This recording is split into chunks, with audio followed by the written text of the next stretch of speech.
I'm the reviewer. You review it, I review you. This is my partner, Mr. It. Today we'll be taking a look at Linkara's review of the Star Wars #1. Hello and welcome to Atop the Fourth Wall, where bad comics burn. You know, there's something about a cloak that can make someone look very mysterious. Writer and editor J.W. Rinsler,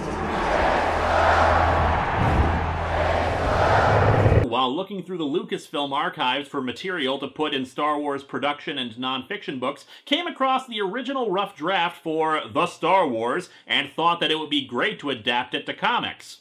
And now I'm finding myself wondering, why don't more companies do that? There are a lot of movies that I'd love to see a visual representation of the original concept.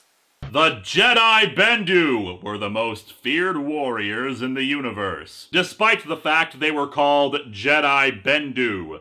I don't see what's wrong with that name. They were the chief architects of the invincible Imperial Space Force, which expanded the Empire across the galaxy, from the celestial equator to the farthest reaches of the Great Rift. And yet they had the crappiest postal system in the universe.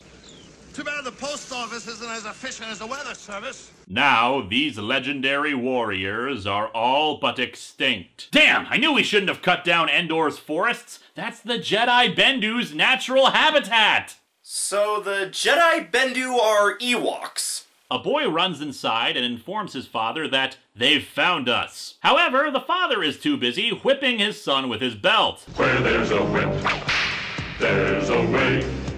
Where there's a whip, we don't want to go to war today. Anakin, how many? Yep, the older son is named Anakin. And yet, strangely, he's still on a planet with lots of sand. Given the coloring on the establishing shot, I thought it was snow. I think it's the Corbett dictum. Ah, yes, the wisdom of Bill Corbett. Made my dog watch Scooby-Doo to shame into some focus with his life. When are you gonna solve a mystery? He licked himself in response. That is either the dumbest or the most amazing tweet I've ever seen. Me. I don't know. He decides to confront the pilot head-on and goes off on his own, figuring it's better to go in rather than wait for their opponent to set up an ambush. Or you could use that gun the kid is carrying to shoot at them from a distance. Well, this is Star Wars. Most people can't hit the broadside of a barn. I'm sure there's some obscure reason why Sith only use red lightsabers in the proper continuity while the Jedi get all the other colors, but it seems kind of goofy to me. You'd think the people embracing emotion and passion would be the ones to have an entire rainbow of colors at their disposal. Well, when you put it that way, yeah, I have no explanation for in-universe. For filmmaking, it's obviously for a visual theme of good versus evil. Well, pull a Darth Maul on this guy. It's not surprising, really. It's not as if the Sith had a leg to stand on. What? I hope that one day I can enjoy making bad jokes just as much as Linkara does. I've never understood how the Emperor in Star Wars got away with spending all his time in black robes and cloaks and capes all day. He really made speeches and attended political dinners and stuff in a hood? Well, he is the Emperor. I'm sure that if he showed up just wearing swim trunks, nobody would have told him no. And while I should be focused on their conversation, I'm just sort of curious what sort of classy bar has a lounge sofa like that where you can apparently sunbathe. A bar whose managers obviously know what they're doing. Ooh, there's a thought. Anyone ever tried to make a lightsaber hook hand? Getting light to bend that way is an extremely tricky business. He's in a room with Governor Hodak. Who dat? Hodak. Again, the sheer joy that Linkara puts into making even bad jokes makes them entertaining. No, dear God! It's the Absorbable Off from Love and Monsters! Lucas, we're sorry about not accepting Jar Jar Binks. We will take him over Love and Monsters!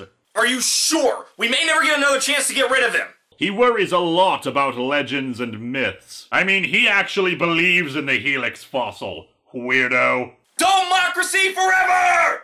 However, Skywalker himself walks in, and he's actually kind of badass looking. His uniform resembles the Star Trek uniforms from Wrath of Khan and whatnot, just white and with a cape.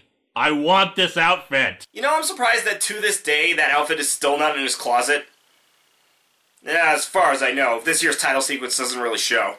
And now you understand my fashion choice for this episode. Plus, in Star Wars, everybody wears capes. Do you really need an excuse to wear a cape? Senator Nash, procrastination... Wait, Senator Nash?!